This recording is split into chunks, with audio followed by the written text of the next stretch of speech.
উত্তরের জেলা নীলফামারীতে জমে উঠছে ভোটের রাজনীতি। জেলার 4টি আসনের 2টিতে বিএনপি এখনও কোনো প্রার্থী ঘোষণা করেনি, তবে দলের পক্ষে প্রচার চলছে পুরো দমে। ওদিকে সবকটি আসনেই মাঠে নেমে গেছে জামায়াত ইসলামের প্রার্থীরা।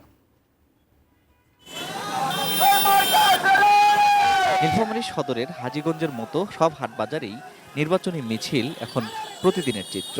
পোস্টার, ব্যানার আর শুভেচ্ছা বার্তায় ভরপুর গোটা জনপদ। চায়ের দোকান, গ্রামের মোড়, সব জায়গাতেই ভোটের আলোচনা। ভোট কেন্দ্র যা দেখেছি আমার ভোট দেওয়া সেরা। কিন্তু এইবার আশা করছি ভোটটা যেন সুষ্ঠুভাবে হয়। জেলার 4টি আসনের মধ্যে নীলফামারী 1 ও 3 আসনে এখনো প্রার্থী দেয়নি বিএনপি। নীলফামারী 2 আসনে দলটির প্রার্থী হয়েছেন জেলা কমিটির সদস্য সচিব ASM শফিকুজ্জামান রুবেল এবং নীলফামারী 4 আসনে বিএনপি সৈয়দপুর রাজনৈতিক জেলার সভাপতি আলহাজ আব্দুল গফুর সরকার। স্বাস্থ্যকর অল টাইম ফ্যামিলি কেক, সব সময় অল টাইম হেলদি লাইফ। আমরা নীলফামারী জেলাকে মডেল জেলা হিসেবে পরিণত করব ইনশাল্লাহ। আমরা জনগণের কাতারে গিয়ে কাজ করতে চাই, ইনশাল্লাহ আমরা কাজ করে দেখাবো। জনগণের কাছ থেকে আমরা যেভাবে সাড়া পাচ্ছি, ইনশাল্লাহ আমাদের দীর্ঘদিনের স্বপ্ন পূরণ করতে পারবো। অন্যদিকে অনেক আগে থেকেই মাঠে নেমেছেন জামায়াতে ইসলামীর প্রার্থীরা।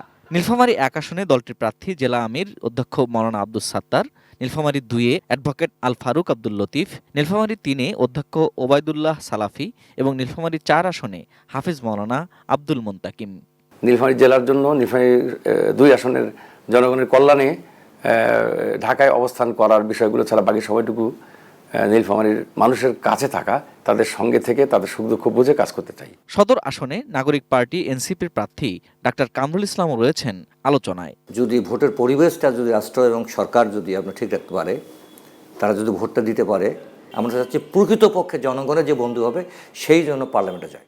সাধারণ মানুষ বলছেন আগের মতো ধারাতেই সরকার ও রাজনীতি চলবে, সেটা তাদের কাম্য নয়। কর্মসংস্থান ও উন্নয়নের জন্য দরকার পরিবর্তন। বৈষম্যমুক্ত সমাজ গঠনের ক্ষেত্রে যেই ব্যক্তি ভূমিকা পালন করতে পারবে। প্রথম ভোট দিব হচ্ছে পরিবর্তনের পক্ষে। তারা যাতে তরুণদের জন্য কিছু চিন্তা ভাবনা করে। দেশের উত্তরের জেলা নীলফামারীতে 4টি আসন রয়েছে সংসদীয়। এই 4 আসনের প্রায় 16 লাখ ভোটার বলছেন বিগত সময়ে ভোট কেন্দ্রে তারা ভোটটা দিতে পারেননি। এবার তারা এমন একটা পরিবেশ আশা করেন যেন একটা ঈদ উৎসবের মতো ভোট কেন্দ্রে গিয়ে তারা নিজেদের ভোটাধিকার নির্বিঘ্নে প্রয়োগ করতে পারেন। নীলফামারী থেকে ফেরদৌস রহমান, এটিএন নিউজ।